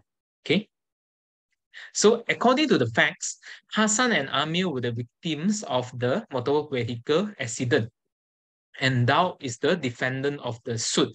As usual, if there is a so-called parties here, I will make this as my introductory paragraph. Okay, so in advising Ali, who is the father of both Hassan and Amir, reference is made to your Order 76 rule of court. That means the person under disability order. Okay, so I use heading lah. As you all may know, I told you all my English is so-so. So to support my argument, I will make sure my answer is clear to everybody. So I'll put here Hassan. Although Hassan had reached the age of majority, more than 18 pursuant to your Section 2, Age of Majority Act 1971, however, Hassan has been classified as person under disability. This one I derived from the facts, as he suffered from permanent brain damage in the accident. Therefore, Hassan is a PUD, satisfying the interpretation provision of your Order 76, Rule 1. Okay, I hope you can have a look at your Order 76, Rule 1. Okay, Amir, on separate note, was only 14-year old, and he's a minor, okay?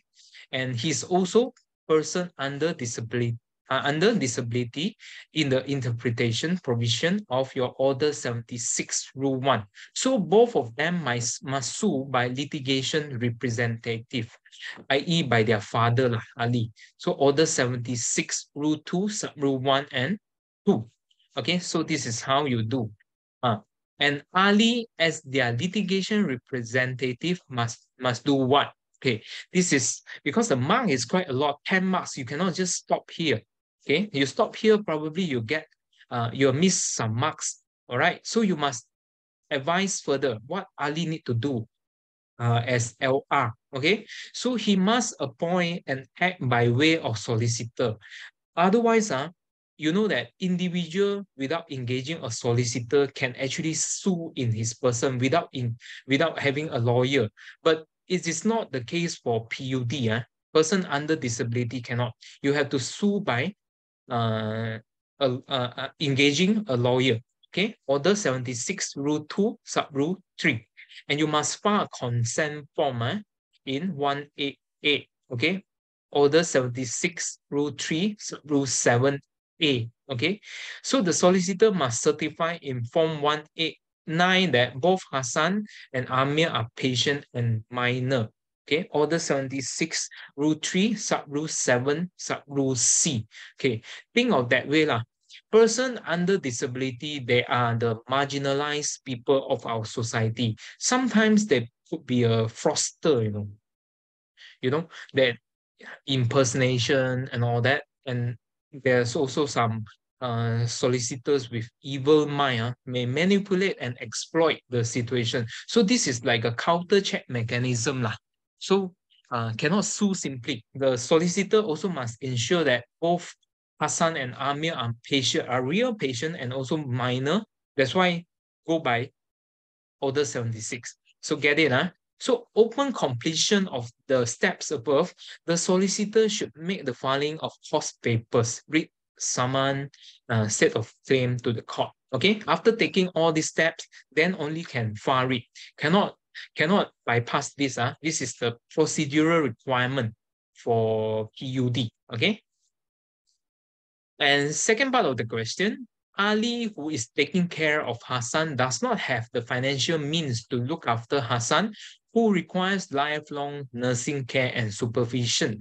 The case against Daud has been filed in court, and the trial date is on 2021. Okay, so far away from the actual exam date last time. So with reference to the provisions in the rules of court and applicable legal principles, advise Ali if he can resort to a procedure to obtain payment from Daud while the case is still pending.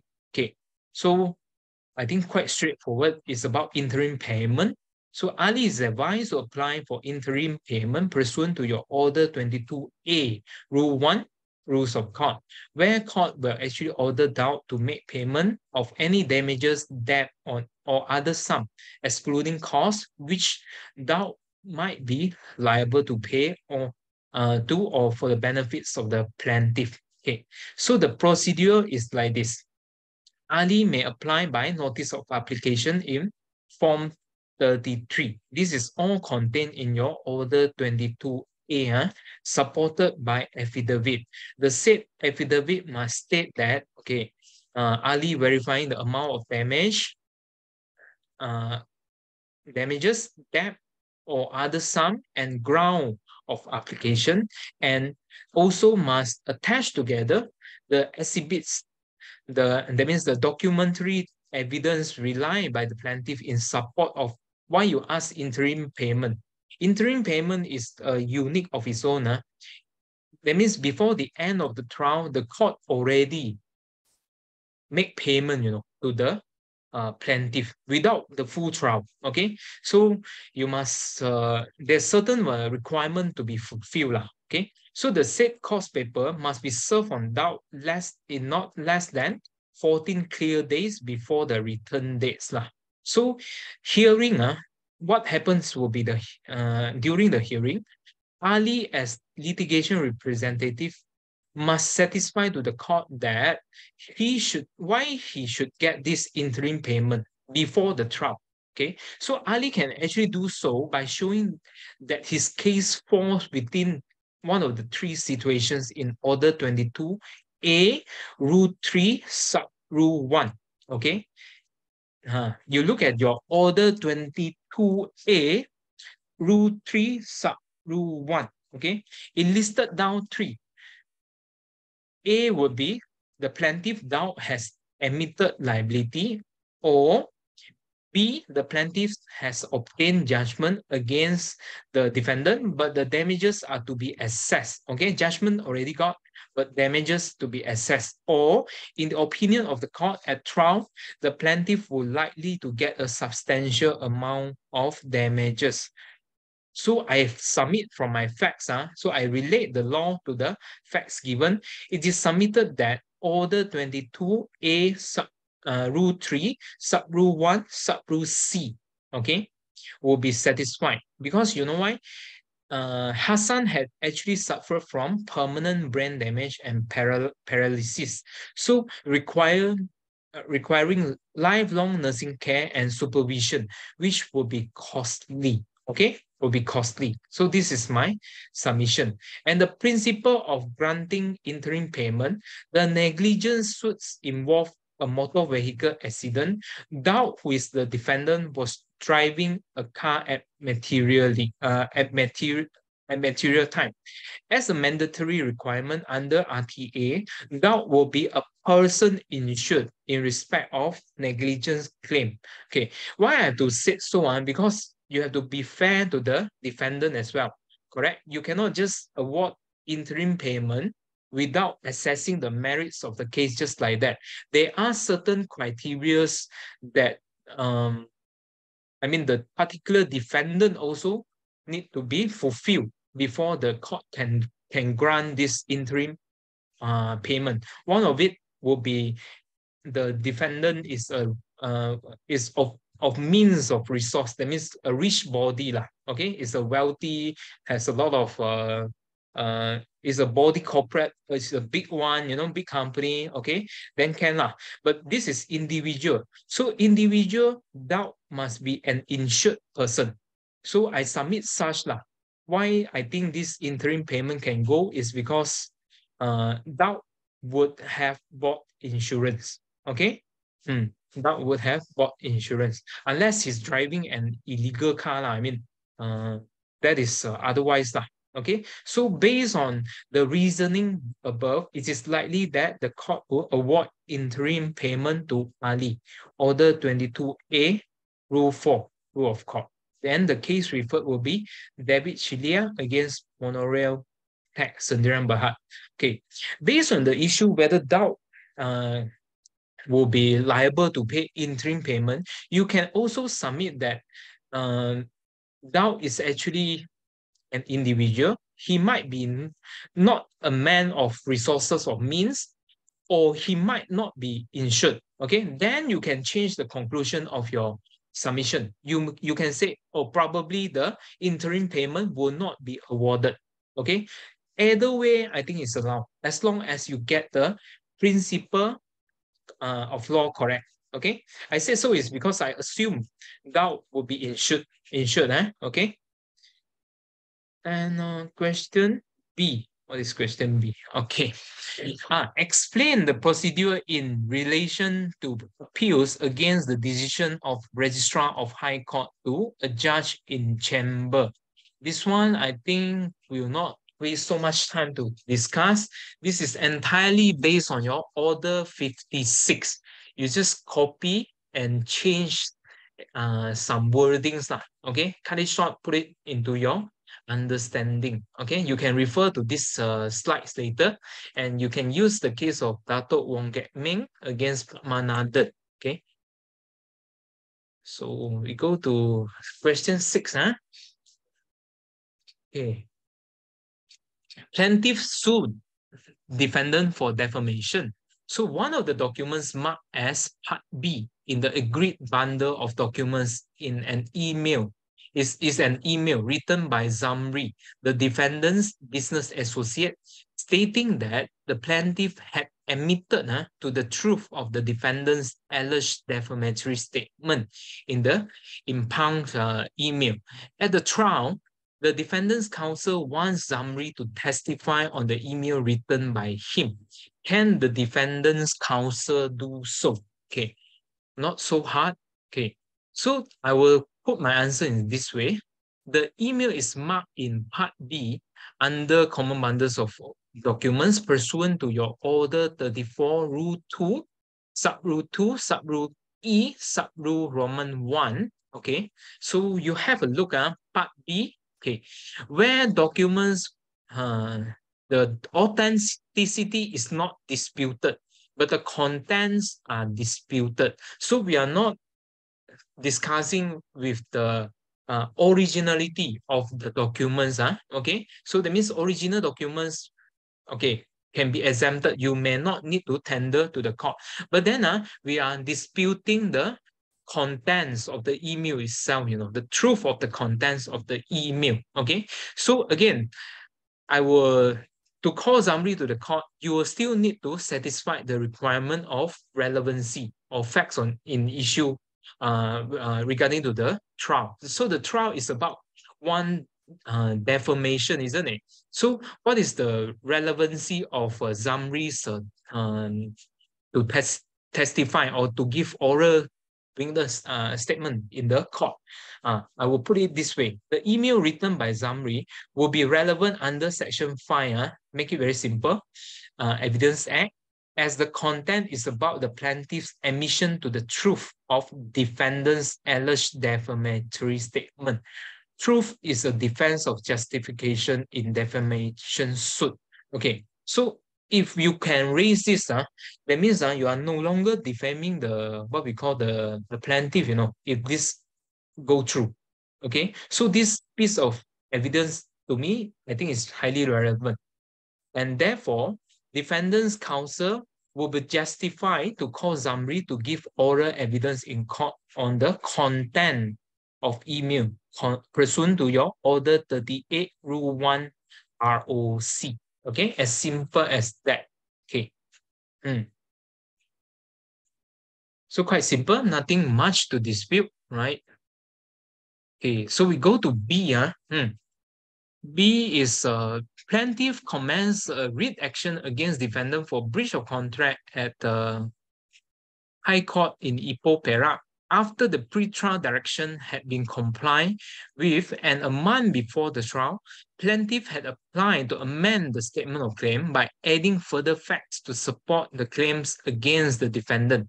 So having heard the objection by the defendant, the High Court nevertheless allowed the plaintiff's application to amend the statement of claim.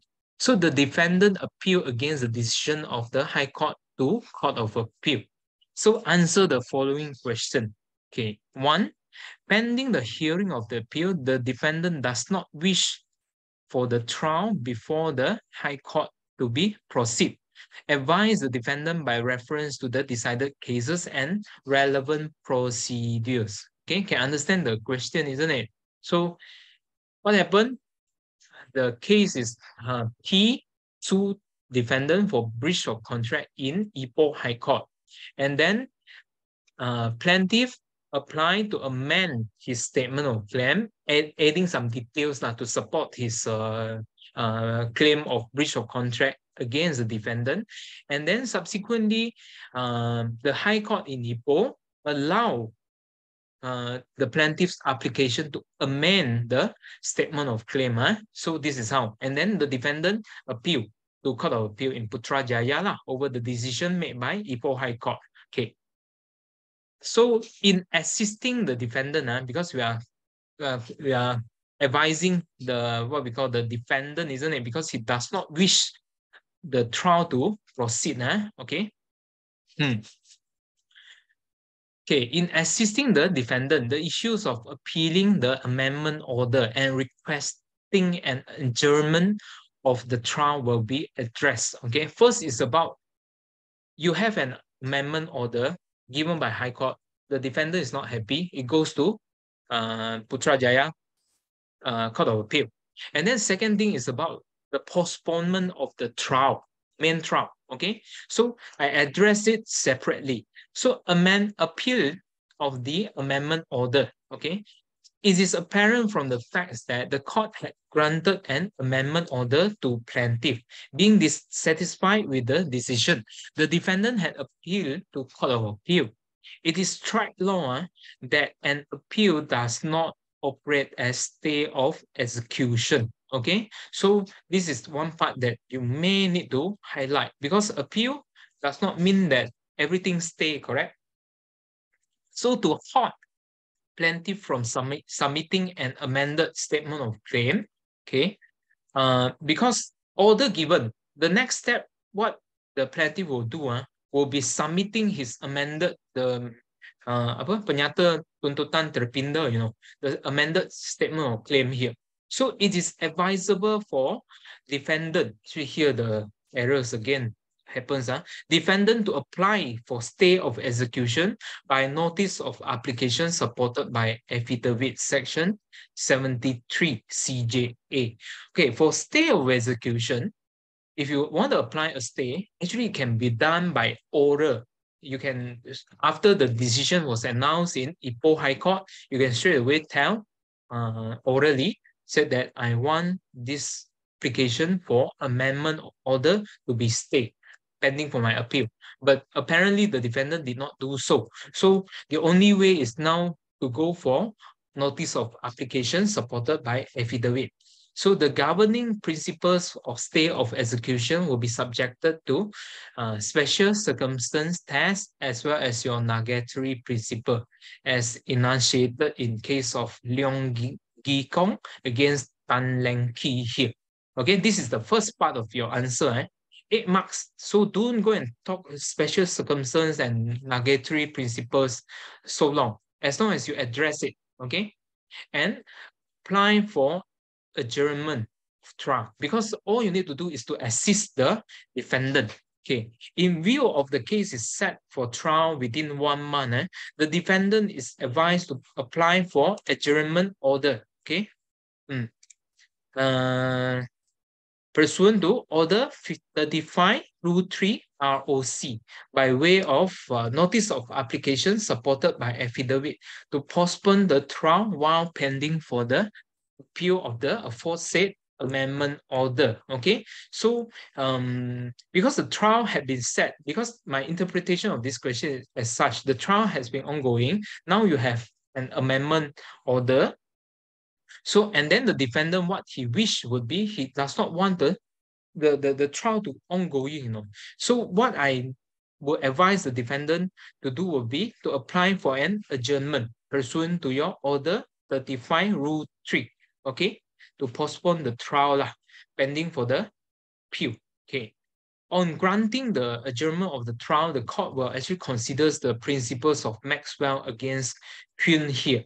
So it is actually the discretion of the trial judge, okay, but in view of interest of justice, and provided the said discretion made either or not to adjourn the trial is unfettered, and there are adequate or sufficient reasons to refuse the adjournment, and also adjournment order actually can appeal, but then the court of appeal will be slow to interfere the judge discretion lah, okay.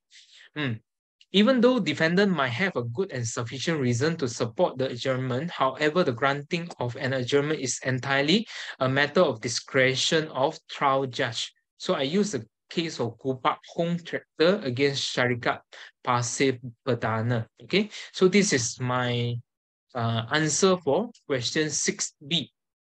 And question 6, this one, B2 will be advise the defendant on the chances of success of his appeal. I'll look at the chat box later because I think we are running out of time. Okay, the chances of appeal here, okay, to assess the chance of appeal of his appeal, the issue is below are discussed. Okay, because the defendant is appealing on the amendment order now, so I will look at the nature of the amendment itself. So the plaintiff was making the amendment on statement of claim by adding further facts to support his claim against the defendant, provided the requirement in Yamaha Motor are satisfied. That means the plaintiff's amendment is bona fide, the adding of facts did not prejudice the defendant that is totally cannot be compensated by cost, and the amendment did not change the character of the suit. Okay, so the nature of the what we call the amendment, I think for plaintiff is allowed because I think Yamamoto is satisfied here. But then second issue for discussion will be the time of amendment, because the plaintiff was making the amendment 1 month before the trial, So Hong Leong Finance against Lo Tiam Ho was set in because it was held that principle of Yamaha Motor is not the sole consideration. Yeah, maybe you are telling that, oh, it's done bona fide, it's not prejudice, did not change the character or that. Wow, but arguably, why you don't make it during pre-trial case management process during PCTM? So you might want to say that there was a clear breach on the part of plaintiff by his delay in filing the amendment. The defendant will not have adequate time to amend and prepare his defense for trial. So this is my submission. Okay, so it is likely that the defendant's appeal to strike out the amendment order will be successful. So this is my opinion on this answer. Okay, and we have to quickly go through all the questions. 4 o'clock already. So on 17 July, a landlord obtained an order for possession from the High Court against 50 persons occupying and erecting their own house at a 10-acre plot of land owned by the landowner without his knowledge or consent. Okay, so despite service of the order of the High Court upon them, the 50 persons refused to vacate the land. So advise the landowner. Okay, so my opinion regarding to this answer would be to advise the landlord, since writ of possession was obtained.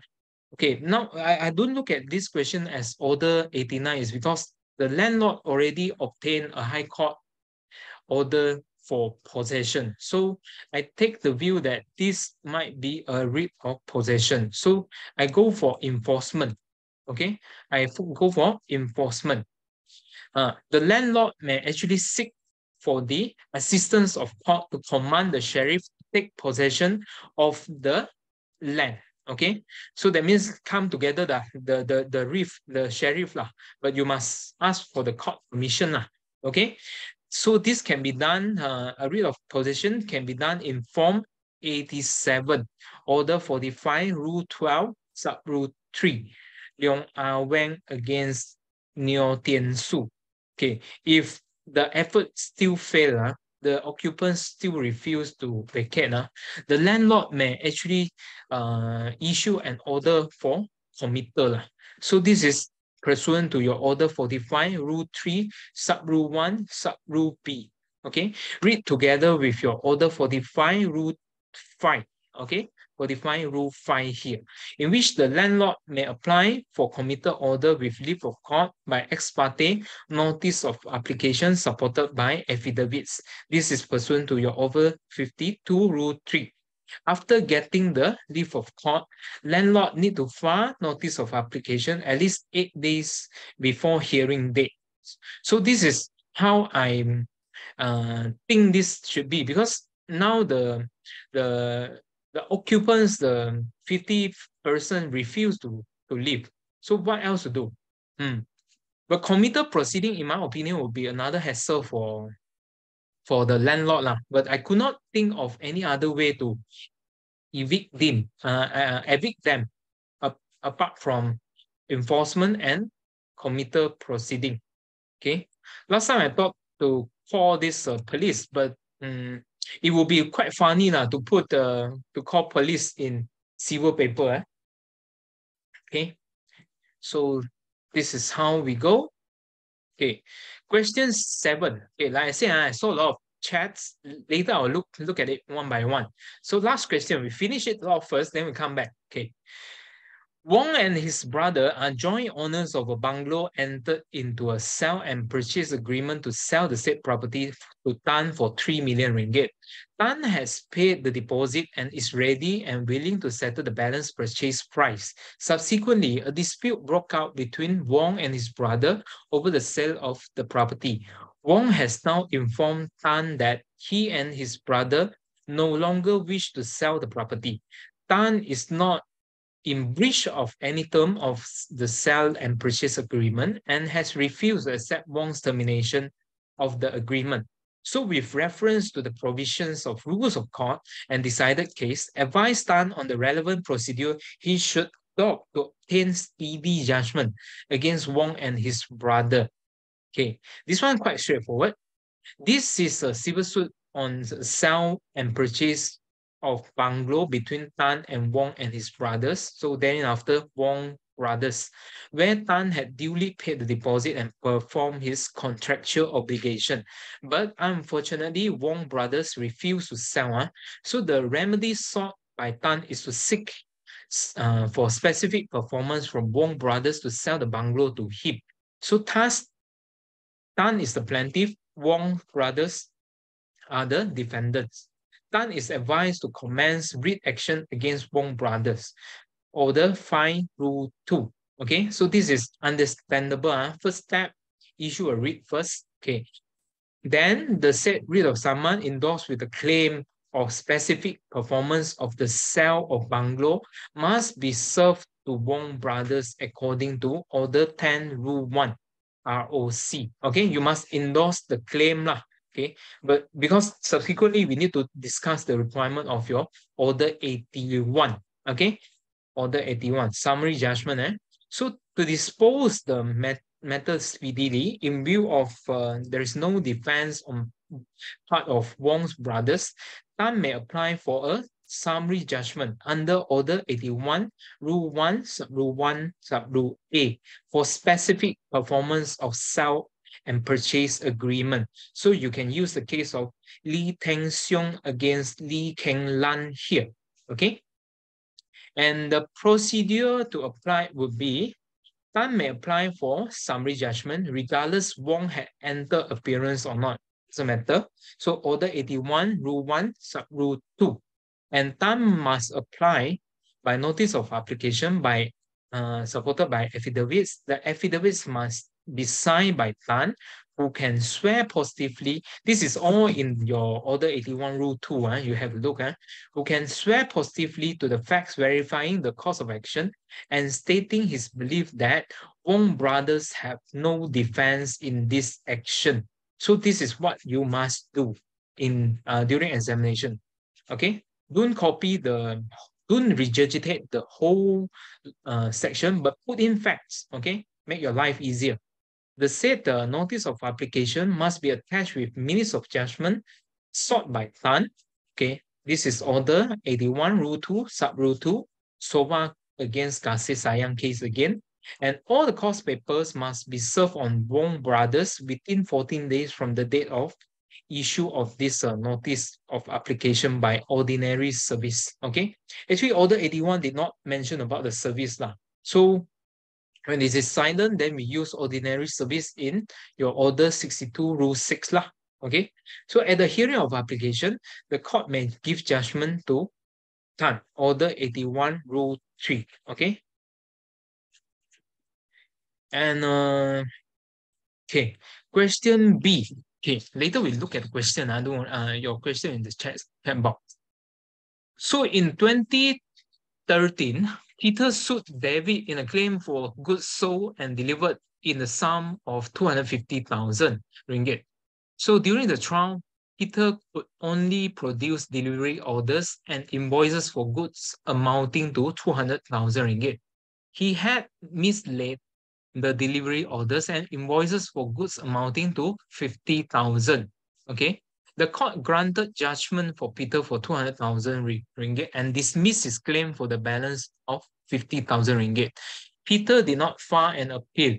David fully settled the sum of 200,000 with Peter. So in March 2020, suddenly Peter found the missing delivering notes and invoices, and in June 2020, he filed a fresh action in court against David for the balance of 50,000. So David is, of course, disputing the claim. With reference to the provisions of rules of court and decided case, advised David on the procedure he should adopt to speedily dispose of Peter's claim. Okay, this question also quite straightforward. I will advise what David should do would be, David is advised on the following legal principles and procedures. First, you must identify what is the legal principles behind that. I have identified res judicata lah, because since the matter between Peter and David had been adjudicated by a court of competent jurisdiction, the Mr. Chief, can we also put the limitation period? The limitation period, no. Why? It's 2013 and 26, more than 6 years. Oh yeah, there's one limitation period lah. Yeah, correct. More than 6 years. Okay, can. Right? This one, yes, can. Sorry. One is totally fine. Yes, I think I missed this issue out. I'll put in the amended this what we call slides later lah. Okay, so limitation is one period because it's a contractual. Okay, so section 6 of your Limitation Act will bar the suit. Okay, so and the important thing would be here, res judicata. Okay, and where will we? Okay, the parties are not permitted to litigate again as it is a abuse of court process. Okay, so you rely on the case of Superintendent of Pudu Prison against Sim Ki Chun here. So Peter's fresh action to claim 50,000 was actually the same transaction which was being dismissed in his previous civil action against David. So you use another case of Joseph Paulus Lantip against Unilever.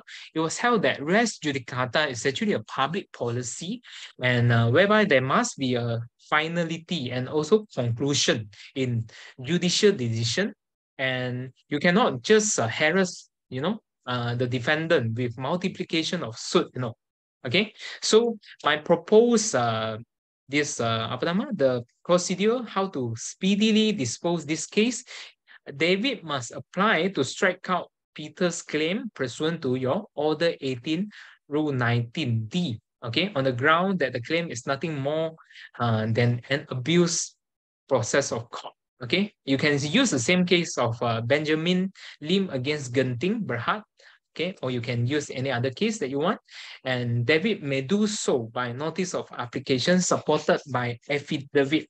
Thank you for reminding. I think I'll add in limitation also as one of the ground to check out the question. Okay. And C, we have what? Som Chai, a citizen of Thailand, came to KL in January 2020 for a holiday. So he hired a car to go on road trip. The car was driven by him, knocked down a pedestrian named Chan in Kuala Lumpur. Somchai had since returned to Thailand. Chan wants to file a legal action for damages in Kuala Lumpur Session Court against Somchai. So explain the procedure that is to be adopted for the issuance of a writ to be served out of jurisdiction. Okay, just bear with me a little bit more. So the procedure for service of writ out of jurisdiction is laid down in your Order 11, Rules of Court, and also your Practice Note 2-1982. Okay, so first and foremost, Chan must file writ of summons in Form 2, Order 6, Rule 1. And you must see whether it's entitled or not, whether the defendant is under the category where the court will allow the service of service of writ out of jurisdiction. Okay, so you must refer to your Order 11, Rule 1, Sub Rule 1.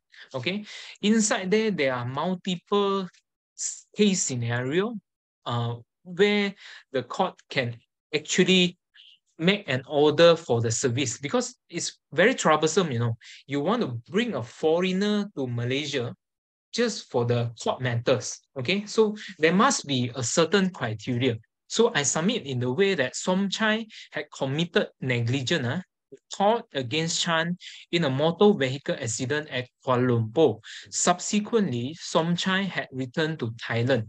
So pursuant to your Order 11, Rule 1, Sub-Rule 1, and Sub-Rule capital H, you have a look, okay, provides that Chan is permitted to serve a notice of a writ out of jurisdiction with the leave of court. Okay, so this is the situation because the foreigner had committed a tort in local jurisdiction, so Chan can get the leave. Okay, and the application for leave is by ex parte notice of application supported by affidavit in Form 8. This is following your Order 11 rules already. This is Rule 4 stating that the tort had been committed by Somchai against Chan.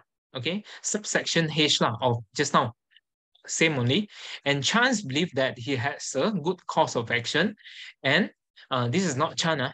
Somchai may be found in Thailand. Okay, so because Somchai is from Thailand, isn't it? So you must, in your affidavit, say that.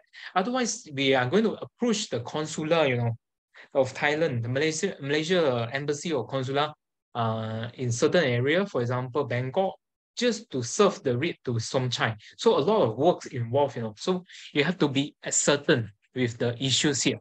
And then the court will subsequently determine whether the case is proper for the purpose of service of writ out of jurisdiction. Okay, and then the court will make order subsequently.